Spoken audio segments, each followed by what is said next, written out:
खबर दिन भर 12 मई वार गुरुवार। सबसे पहले दिन भर की सुर्खियां।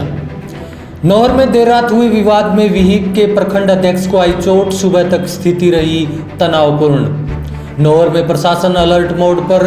संभागीय आयुक्त, आईजी, एसपी, कलेक्टर समेत आला अधिकारी मौके पर रहे मौजूद। नौहर में विवाद को लेकर नौहर समेत भादरा, राउतसर में इंटरनेट सेवाएं की बंद। प्रशासन ने आमजन से शांति बनाए रखने की अपील। कानून व्यवस्था की समीक्षा बैठक में बोले मुख्यमंत्री अशोक गहलोत, आपराधिक तत्वों के विरुद्ध हो प्रभावी और निष्पक्ष कार्रवाई। सतर्क रहकर अपराधों पर हो प्रभावी नियंत्रण। विकास अधिकारी भादरा को नरेगा कार्मिक शाखा भादरा ने अपनी विभिन्न मांगों के लिए सौंपा ज्ञापन। पूरे प्रदेश के संविदा कर्मी करेंगे अनिश्चितकालीन धरना प्रदर्शन।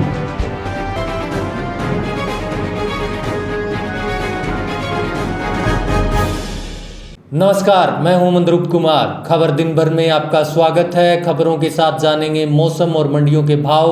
अब खबरें विस्तार से। नौहर में बुधवार देर रात को हुए विवाद को लेकर जिला प्रशासन समेत पूरा संभागीय स्तर का प्रशासन अलर्ट मोड पर है। गौरतलब है कि विहिप के प्रखंड अध्यक्ष सतवीर सारण सहित कई कार्यकर्ताओं पर देर रात को हमले की सूचना आई थी। गंभीर हालात में सतवीर सारण को रात को ही हनुमानगढ़ रेफर किया गया था। इसके बाद आक्रोशित लोगों ने नौहर राउतसर सड़क मार्ग पर आधी रात तक जाम भी लगाया था। सुबह शांति व्यवस्था के लिए नौहर शहर में पैदल मार्च भी निकाला गया। अभी तक मिली जानकारी के अनुसार विहिप के प्रखंड अध्यक्ष सतवीर सारण पर जानलेवा हमला करने के आरोप में 7 लोगों को नौहर पुलिस ने हिरासत में लिया है। वहीं विरोध में हाईवे जाम करने के आरोप में भी 27 लोगों को पुलिस ने हिरासत में लिया है। देखा भी होगा, कल भी 27 लोग को हमने पाबंद किया था, 151 में गिरफ्तार किया था। आज भी हमने 6 लोग 151 में गिरफ्तार किए हैं और उनको शांति भंग के लिए गिरफ्तार किया है। आने वाले समय में भी कोई भी व्यक्ति अगर कानून को हाथ में लेगा उसके खिलाफ हम सख्त कार्रवाई करेंगे। दूसरी बात ये कि कोई भी अगर समस्या हो उसको सही फोरम पे रखा जाए। अगर वार्ता करनी हो, संभागीय आयुक्त यहाँ पे उपलब्ध है, मैं भी उपलब्ध हूँ। आकर के कोई भी पक्ष अपनी बात रख सकता है। नंबर 2, अगर किसी को कहीं शिकायत है, कोई कार्रवाई नहीं हो रही है, पुलिस में FIR दर्ज किया जा सकता है या किसी के खिलाफ कार्रवाई के लिखित में दिया जा सकता है। बट कोई भी व्यक्ति कानून को अपने हाथ में लेगा तो उसके खिलाफ सख्त कार्रवाई की जाएगी। जहां तक फोर्स का सवाल है, रात को ही गंगानगर और बीकानेर से पर्याप्त फोर्स यहाँ पे आ चुके हैं। STF की टुकड़ी यहाँ पे आ चुकी है और बीकानेर से RSC की एक और कंपनी भी आ चुकी है। हमारे पास पर्याप्त फोर्स है। किसी भी हालत में कानून व्यवस्था की स्थिति कायम की जाएगी और कोई भी तत्व इसके साथ खेलेगा उससे हम सख्ती से निपटेंगे। ये बहुत ही क्लियर कट है। हमारे सारे आरोपियों को दस्तयाब करने और अरेस्ट करने के बावजूद भी धरना नहीं हटाना, यहाँ आकर के समुदाय विशेष के खिलाफ सांप्रदायिक तरीके से भड़काना, भाषणबाजी करना, वो इस बात का प्रमाण है कि वो पूर्व नियोजित कार्यक्रम कर रहे थे। और अभी सुबह हमने 2 टेम्पू और उसमें 6 लोगों को दस्तयाब किया है, जो पूरे शहर में इस बात का प्रचार कर रहे थे कि इस घटना के विरोध में हम शहर को बंद कराएंगे।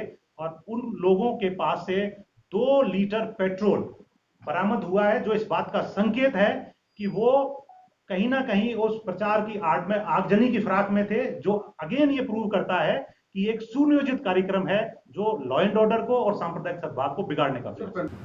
प्रशासन के मुताबिक नौहर में लॉ एंड ऑर्डर की स्थिति बिल्कुल सामान्य है। मार्केट खुले हुए हैं, जनजीवन पूरी तरीके से सामान्य है। किसी भी व्यक्ति को घबराने की ज़रूरत नहीं है। विहिप के सतवीर सारण का इलाज अब बीकानेर के PBM अस्पताल में चल रहा है और उनकी स्थिति बिल्कुल ठीक है। हनुमानगढ़ में पूरे जिले में इंटरनेट सेवा बंद नहीं की गई है। केवल एहतियात के तौर पर नौहर, भादरा और राउतसर में इंटरनेट सेवाएं बंद की गई है। एहतियात के तौर पर प्रशासन ने नौहर में पर्याप्त संख्या में पुलिस बल भी तैनात किया है। सामाजिक सौहार्द बिगाड़ने वाले असामाजिक तत्वों के खिलाफ पुलिस प्रशासन सख्त कार्रवाई करेगा। नौहर में मौके पर पुलिस के साथ साथ प्रशासनिक अधिकारियों को भी मजिस्ट्रेट ड्यूटी लगाई गई है। क्षेत्र के मोजीज लोगों के साथ दोपहर को शांति वार्ता रखी गई थी। सामाजिक संगठनों के साथ और व्यापारिक संगठनों के साथ इस मुद्दे को लेकर वार्ता की गई है या की जाएगी, ऐसा क्या? 2 बजे करेंगे। एम्बुलेंस की व्यवस्था करवा करके जिला अस्पताल भिजवाया गया। वहाँ पीएमओ को एडवांस में कह के सीटी स्कैन, एक्सरे, इन सब के पूरे डिपार्टमेंट को और सर्जन्स और बाकी विशेषज्ञों को हमने अलर्ट किया कि इस प्रकार से कोई मरीज आ रहे हैं और इनको हमें देखना है। से भी चर्चा की है। वहाँ बड़ी मिक्स्ड पॉपुलेशन रहती है। वहाँ पर दोनों समुदाय के संप्रदाय के लोग बड़े गंगा जमनी तहजीब को निभाते हुए बरसों से रहते आए हैं। किसी भी प्रकार का कोई विरोध, तनाव या असहज स्थिति भी नहीं है। तनाव तो बहुत दूर की बात, असहज स्थिति भी वहाँ पर नहीं है। जाब्ता तैनात किया गया सर वहाँ पे? बिल्कुल, हर जगह पर। रात को भी तैनात था, आज सुबह हम देख के आए। पर्याप्त मात्रा में, पर्याप्त ही नहीं मैं कहना चाहूँगा, बहुत अधिक मात्रा में हमारे पास जाब्ता आ चुका है। किसी भी अवांछित गतिविधि को कड़ाई से निपटा जाएगा। अगर कोई अपने कुत्सित सपने लेकर के अगर अपने प्लान्स को एग्जीक्यूट करना चाहते हैं, तो नौहर की शांति व्यवस्था को, आपका हमारा सबका नौहर है, ये शांत बना रहे, ये सौहार्द बना रहे, इसके लिए प्रशासन सारे कदम उठाने के लिए पूरी रूप से तैयार है। क्योंकि सर मंदिर से ये जहाँ पे घटना हुई वहाँ जी। से कुछ ही दूरी पे मस्जिद भी है, जी, तो आना जाना तो दोनों ही पक्षों का लगा। बिल्कुल लगा हुआ था, लगा हुआ भी रहेगा। बरसों से वो लोग साथ रहते आए हैं और ये सौहार्द की ही बात है कि नौहर के में कभी भी इस तरह की बात नहीं हुई। तो नौहर जो भी कुछ घटना हुई है उसमें भी वो दो व्यक्तियों के बीच की घटना हो सकती है।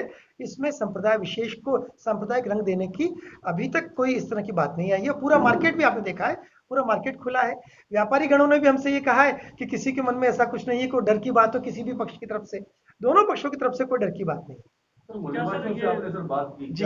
क्या लोगों का क्या कहना है इस घटना को लेकर? मोहल्ले वासियों का यही कहना था कि ये घटना हुई है और जिसमें जिन लोगों ने घटना की है उनको पुलिस कार्रवाई कर ले, वो पुलिस ने कार्रवाई कर ली।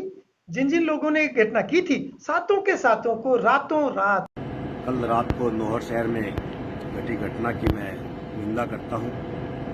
जो सतवीर सारण पे हमला हुआ था उसके कड़े शब्दों में निंदा करता हूं। और समाचार मिलने के तुरंत बाद पुलिस के उच्च अधिकारियों से, मुख्यमंत्री जी से मैंने स्वयं बात की और निर्देश दिए गए कि इस घटना में चाहे कोई भी व्यक्ति हो उसको तुरंत गिरफ्तार किया जाए, चाहे वो किसी पार्टी व जाति धर्म का हो। पुलिस ने भी त्वरित कार्रवाई करते हुए 7 लोगों को रात्रि को ही गिरफ्तार कर लिया गया था। और आज हमारे बीकानेर के संभागीय आयुक्त नीरज के पवन कुमार, बीकानेर आईजी ओम प्रकाश जी, कलेक्टर नथवल जी डिडेल, पुलिस अधीक्षक अजय कुमार जी सब नौहर में कैंप बनाए हुए हैं। मैं भी आम जन से ये अपील करता हूं कि आप शांति बनाए रखें और सभी से ये निवेदन करता हूं कि इस मुद्दे को राजनीतिक मुद्दा न बनाया जाए, क्योंकि जो नौहर का इतिहास रहा है सभी हम भाईचारे से सभी जाति धर्म के लोग रहते आए हैं। सर्वप्रथम हमारा प्रयास यही रहना चाहिए कि नौहर में शांति बने। इसके लिए मैं आप सबसे अपील करता हूं और विश्वास दिलाता हूं किसी भी निर्दोष के खिलाफ कार्रवाई नहीं होगी, बल्कि दोषियों को किसी भी सूरत में बख्शा नहीं जाएगा, चाहे वो किसी पार्टी जाति धर्म का हो। मैं आम जन से यही अपील करता हूं कि आप शांति बनाकर नौहर में जो हमारा सौहार्द का वातावरण है, भाईचारे का वातावरण है, उसको बनाए रखें। धन्यवाद। संभागीय आयुक्त बीकानेर डॉक्टर नीरज के पवन और आईजी बीकानेर श्री ओम प्रकाश नौहर में ही कैंप कर रहे हैं। उनके साथ जिला कलेक्टर और जिला पुलिस अधीक्षक भी नौहर में ही रुके हुए हैं। सारी स्थिति पर नज़दीकी से सभी आला अधिकारियों ने चौकसी रखी जा रही है। प्रशासन ने आमजन से अपील की है कि आपसी सामाजिक सौहार्द बनाए रखें और अफवाहों पर किसी प्रकार का ध्यान न दें। किसी भी कीमत पे कानून व्यवस्था को खराब नहीं होने दिया जाएगा। इसके लिए हमारे पास पर्याप्त फोर्स भी है। हम समझाई से भी काम चला रहे हैं, लोगों के साथ वार्ता भी स्थापित कर रहे हैं, संवाद भी स्थापित कर रहे हैं। परंतु कोई भी असामाजिक तत्व अगर अपने मन में लाता है कि हम भीड़ इकट्ठी करके और कोई ऐसी बातें करके कानून व्यवस्था खराब करेंगे, तो उनके खिलाफ सख्त कार्रवाई करेंगे। थाना परिसूचना आई कि कुछ लोगों में आपस में झगड़ा हो रहा है। जब थाने से हमारा जाब्ता पहुंचा तब वहाँ पे 2 पक्षों में किसी बात को लेकर के कहासुनी हुई थी और वो कहासुनी झगड़े में तब्दील हुई, जिसमें इंजर्ड जो सतवीर सहारण थे, बीएचपी के प्रखंड प्रमुख, उनको तुरंत हॉस्पिटल में एडमिट कराया गया। उनको अच्छे उपचार के लिए यहाँ से रेफ़र करा के हनुमानगढ़ भेजा गया। उनकी सारी मेडिकल जांचें कराई गई, वो मेडिकल जांचें सब नॉर्मल पाई गई, उनको खतरे से बाहर पाया गया। उसके बाद हमने अपनी कानूनी कार्रवाई शुरू की और जैसी रिपोर्ट जिस पक्ष द्वारा दी गई थी उस रिपोर्ट के अनुसार हमने कार्रवाई करते हुए 7 लोगों को आइडेंटिफाई करके रात को 1:30 बजे तक हमने उनको दस्तयाब कर लिया और मुकदमा दर्ज करके उनको मुकदमे में अरेस्ट किया। बावजूद इसके भी दूसरे पक्ष द्वारा सुनियोजित तरीके से माहौल खराब करने का प्रयास किया गया। यहाँ पे आधे घंटे के अंदर 200 से 250 लोग चौराहे पे इकट्ठा होकर थाने के बाहर उन्होंने रोड जाम किया, घेराव किया। कुछ पिकअप में करीब 150-200 लाठियां भर करके मौके पे ला करके डिस्ट्रीब्यूट की गई, जिसके फोटो और वीडियोज मैं आप सब लोगों के सामने शेयर करना चाहूँगा ताकि आपके माध्यम से जनता तक सच्चाई पहुँचे कि किस तरीके से ये सुनियोजित प्रयास था कानून व्यवस्था को खराब करने का, सांप्रदायिक सौहार्द बिगाड़ने का। उसके बाद हमारे समझाने के बावजूद भी मेरे और कलेक्टर साहब के संयुक्त प्रयास के बाद, वार्ता के बाद भी जब उन्होंने रास्ता नहीं रोका तो हमने जब एक पक्ष की FIR पे कार्रवाई कर दी तो दूसरे पक्ष ने जब समझाइश में सहयोग नहीं किया तो हमने इंसदादी कार्रवाई करते हुए 27 लोगों को दस्तयाब किया। और उन लोगों को इस बात को इंडिकेट करता है कि ये कहीं ना कहीं एक पूर्व नियोजित साजिश का हिस्सा है। ये समय रहते पुलिस ने प्रॉम्प्ट कार्रवाई की जिससे ये पेट्रोल बरामद हो गया, अन्यथा कोई आगजनी की घटना की संभावना से इनकार नहीं किया जा सकता। दोनों टेम्पो से कितने लोगों को सर किया गया? 6 लोगों को दस्तयाब किया। 6 लोग। वहीं मामले को लेकर पुलिस थाना नौहर में भाजपा कार्यकर्ताओं की पुलिस के समक्ष वार्ता सफल रही। धारा 151 में गिरफ्तार किए गए सभी आरोपियों की रिहाई की मांग थी, जिस पर समाचार लिखे जाने तक जमानत की कार्रवाई जारी है। इस विषय पर सुनिए नौहर के पूर्व विधायक अभिषेक मोटोरिया ने क्या कहा। एसपी की मौजूदगी में जो समझौता वार्ता समिति बनी थी उसने चारों बड़े अधिकारियों से वार्ता करी और जिन जिन बिंदुओं पे सबको रोष था, केवल हमारी बात नहीं है, पूरे नौहर शहर में और इलाके के लोग जिस पर नजर रखे हुए थे उन तमाम बातों पे चर्चा हुई। एक एक बिंदु पर पूरा डिस्कशन हुआ। जो लाठीचार्ज हुआ, जिन लोगों को शांति भंग के आरोप में गिरफ्तार किया गया, जो FIR दर्ज हुई, जो क्रॉस FIR दर्ज हुई, तमाम बिंदुओं पर एक एक बिंदु पर विस्तार पूर्वक चर्चा हुई और स्थानीय प्रशासन ने, पुलिस ने, एडमिनिस्ट्रेशन ने हमें ये भरोसा दिलाया है कि रत्ती भर भी कोई भी गलत कार्रवाई या गलत व्यक्ति को नहीं फंसाया जाएगा। जितने भी दोषी व्यक्ति हैं उनको पकड़ा जाएगा और चाहे FIR 1 हो चाहे 2 हो, गलत FIR गलत रहेगी और जो मुजरिम है उनके साथ मुजरिमों की तरह ही व्यवहार किया जाएगा। जिन लोगों को रात्रि को शांति भंग के आरोप में लाया गया उनको प्रशासन ने इस आरोप में लिया कि उनको ये भय था कि एक भड़काऊ भाषण सुनने के बाद और कुछ एक जो लाठियां बरामद हुई थी उनको ये भय था, जबकि ऐसा नहीं था। वो लोग अपनी सुरक्षा के लिए आए थे, पर पुलिस को ऐसा लगा कि कहीं पुलिस के ऊपर या किसी एक मोहल्ले को टारगेट करके हमला ना हो जाए। ये पुलिस ने माना और उन लोगों को केवल शांति भंग के आरोप में गिरफ्तार किया और कोई धारा नहीं लगाई। उनको भी तुरंत रिहा करना पड़ेगा, तुरंत उनको छोड़ना पड़ेगा। ये हमारी पुलिस से वार्ता हुई है। निश्चित रूप से मैं नहीं, मेरे साथ जितने भी यहाँ पर समझौता वार्ता में हम 9 लोग गए थे, सारे के सारे वार्ता से संतुष्ट हैं। संभागीय आयुक्त, IG साहब, कलेक्टर साहब, SP साहब सब बैठे थे और जहाँ जहाँ कुछ जांच के बिंदु है वो स्थानीय कलेक्टर, SP ने हमें ये आश्वासन भी दिया कि इन बिंदुओं पे हम जांच भी करेंगे और किसी ने अगर गलत रिपोर्ट भी लिखाई है तो उसकी भी जांच होगी। पुलिस की भाई साहब की चूक रही है प्राथमिक तौर पर, आप क्या मानते हैं? सरकार से पुलिस ने रास्ते को जाकर के जिन पर जो लाठीचार्ज की बात हुई, उनको सत्यता के लिए जांच की बात हुई है और जिन 5 आदमियों को जो वार्ता के लिए बिठाया था उसका हमने कड़ा विरोध भी किया। पुलिस ने मना किया, इसके लिए हम जांच करेंगे। फिर भी इन्होंने हमें आश्वस्त किया है कि हम इस पर जांच करके निर्दोषों को कहीं नहीं फंसाएंगे और जो दोषी है उन पर उचित कार्रवाई करेंगे। यदि इसमें पुलिस किसी दबाव में आकर के या दुष्प्रवृत्ति अपना करके कोई कार्रवाई करेंगे तो हम उसमें पीछे नहीं रहेंगे और पुलिस को बता देंगे कि सत्य की जीत होती है। जो घटना होती है उसकी मैं निंदा करता हूँ। ये तो इनकी सोच है। ये तो इनकी सोच है कि ये तो कुछ बातें हमारे आमने सामने तो उसमें कुछ भ्रांतियां भी थी वो दूर भी है, उनकी सत्या पर लाने के लिए एकदम पारदर्शी जांच के लिए बात माहौल को यहाँ जो माहौल है खराब ना उसके लिए आप द्वारा भी प्रयास किए, उसके लिए हम प्रयत्न करेंगे। और प्रशासन के दबाव में यदि पुलिस वाले कुछ करेंगे तो हम उसके हो सकता है रिजल्ट उल्टा आ जाए।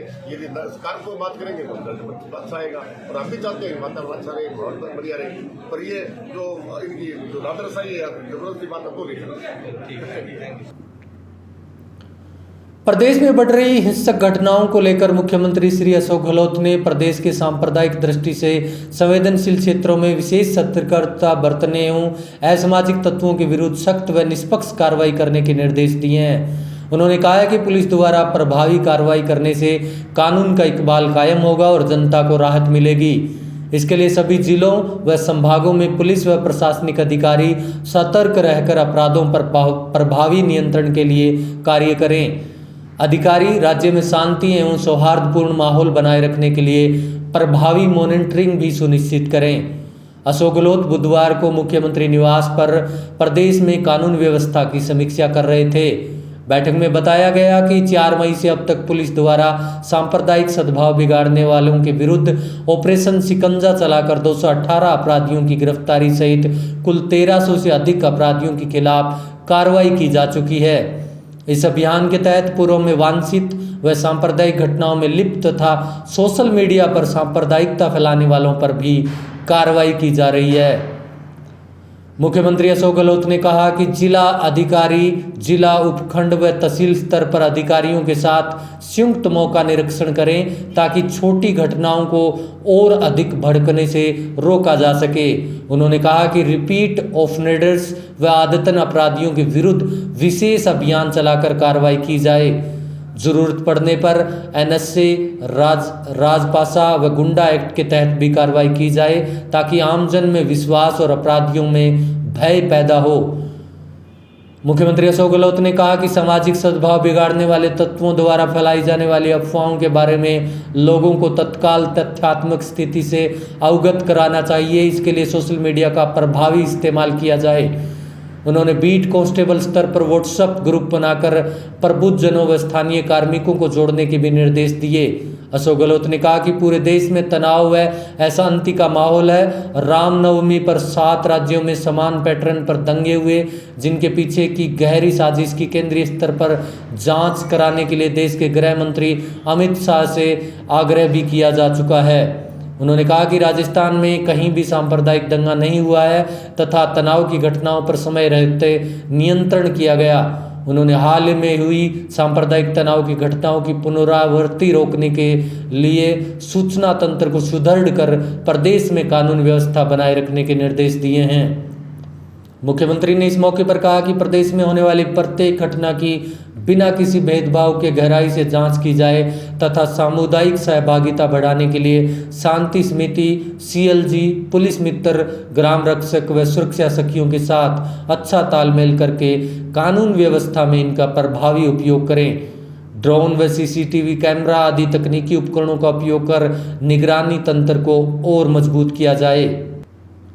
महात्मा गांधी नरेगा योजना अंतर्गत वर्तमान में कार्यरत संविदा कार्मिकों के नियमितीकरण एवं विभिन्न मांगों के संबंध में 4 मई से कार्य बहिष्कार करते हुए अनिश्चितकालीन अवकाश पर रहने के संबंध में विकास अधिकारी को ज्ञापन सौंपा गया है।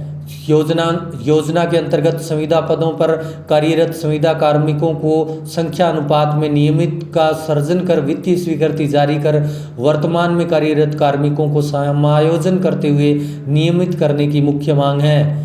कार्मिकों ने कहा कि मांगे नहीं माने पर 4 से 5 मई को कलमबंद सामूहिक अवकाश पर रहेंगे। 6 से 12 मई तक प्रदेश के सभी संविदाकर्मी अनिश्चितकालीन अवकाश पर रहकर धरना प्रदर्शन करेंगे। इसके बाद जरूरत पड़ी तो प्रदेश स्तर पर प्रदर्शन करते हुए 31 मई को सभी संविदाकर्मी मुख्यमंत्री को सामूहिक त्याग पत्र भी सौंप सकते हैं। खबर हनुमानगढ़ से। हनुमानगढ़ के सिविल लाइन में स्थित राजकीय एएनएम प्रशिक्षण केंद्र में 12 मई को नर्सिंग दिवस बड़ी धूमधाम से मनाया गया। इस मौके पर मुख्य अतिथि Manju Sihag, nursing tutor GNMTC Sriganganagar एवं संस्था के वरिष्ठ नर्सिंग ट्यूटर बलवीर सिंह भानबू भी मौजूद थे। संस्था में कार्यक्रम का उद्घाटन मंजू सिहाग नर्सिंग ट्यूटर एवं वरिष्ठ नर्सिंग ट्यूटर बलबीर सिंह भांबू ने सरस्वती माता एवं फ्लोरेंस नाइटिंगेल की प्रतिमा को पुष्प अर्पित व दीप प्रज्वलित कर किया। इस मौके पर संस्था के समस्त नर्सिंग ट्यूटर मोनिका, सिमरनप्रीत कौर, कांता कुकणा, रमेश कुमार, डालचंद अठवाल आदि मौजूद थे। इस रंगारंग कार्यक्रम के उपलक्ष्य में मंजू सिहाग ने नर्सिंग की सेवा को सर्वोपरि कहा।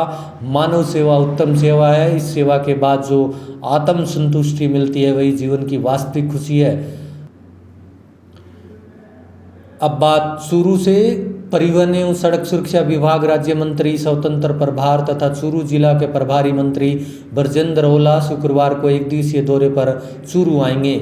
एडीएम लोकेश गौतम ने बताया कि प्रभारी मंत्री शुक्रवार सवेरे जयपुर से रवाना होकर दोपहर 1:30 बजे चूरू पहुंचेंगे। वे यहां दोपहर 2 बजे जिला परिषद सभागार में फ्लैगशिप योजनाओं की समीक्षा बैठक लेंगे तथा दोपहर 3:30 बजे प्रेस वार्ता करेंगे। इसके बाद शाम 4:30 बजे खसौली में स्कूटी वितरण समारोह में भाग लेंगे।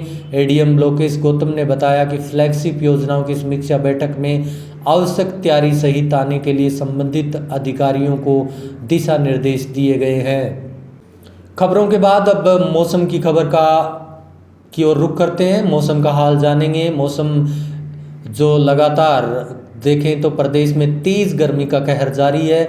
14 मई तक हीट वेव चलती रहेगी, यानी कि लू जो चलती है वो 14 मई तक चलती रहेगी। इस दौरान तापमान 46 से 47 डिग्री के आसपास अधिकतम तापमान बना रहेगा। हालांकि राहत की बात यह कि मानसून की स्थिति में सुधार संभव लग रहा है और समय पर मानसून के पहुंचने के कयास लगाए जा रहे हैं। 20 मई के आसपास अरब सागर की मानसून प्रक्रिया सक्रिय होने की उम्मीद है। इससे देश के कई राज्यों में बारिश की गतिविधियों की शुरुआत होगी। वह 20 से 30 मई के बीच उत्तरी व पश्चिमी राजस्थान में बारिश की संभावना बनी हुई है। ऐसे में नरमा बिजाई में बढ़ोतरी की उम्मीद की जा रही है। मौसम की खबर के बाद आइए रुक करते हैं मंडी भाव का। सबसे पहले जानते हैं भादरा के मंडी भाव। भादरा में आज आलू के भाव 1300 से 1500 रुपये प्रति क्विंटल रहे। टमाटर 2000 रुपये प्रति क्विंटल के आसपास रहा। प्याज 700 से 800 रुपये प्रति क्विंटल। लहसुन के भाव 3000 रुपये प्रति क्विंटल। गेहूं के भाव 2150 रुपये प्रति क्विंटल। सरसों के भाव 6640 रुपये प्रति क्विंटल रहे। अन्य मंडियों के भाव इंटरनेट सेवाएं बंद रहने के कारण हमें नहीं मिल पाए हैं। हम भादरा मंडी के भाव आपको बता चुके हैं। धन्यवाद जुड़ने के लिए। हम आपको रोजाना खबर दिन भर कार्यक्रम में अपडेट देते रहते हैं। दिन भर जिले की मुख्य घटनाओं के बारे में, साथ ही प्रदेश की मुख्य गतिविधियों के बारे में। आपको कैसा लग रहा है खबर दिन भर के ये अंक, आप हमें ज़रूर कमेंट बॉक्स में बताएं। धन्यवाद जुड़ने के लिए। अगर आप ये वीडियो हमारे यूट्यूब पर देख रहे हैं, हमारे चैनल को लाइक करें, सब्सक्राइब करें। फेसबुक और ट्विटर पर भी हमें फॉलो करना ना भूलें। शुक्रिया।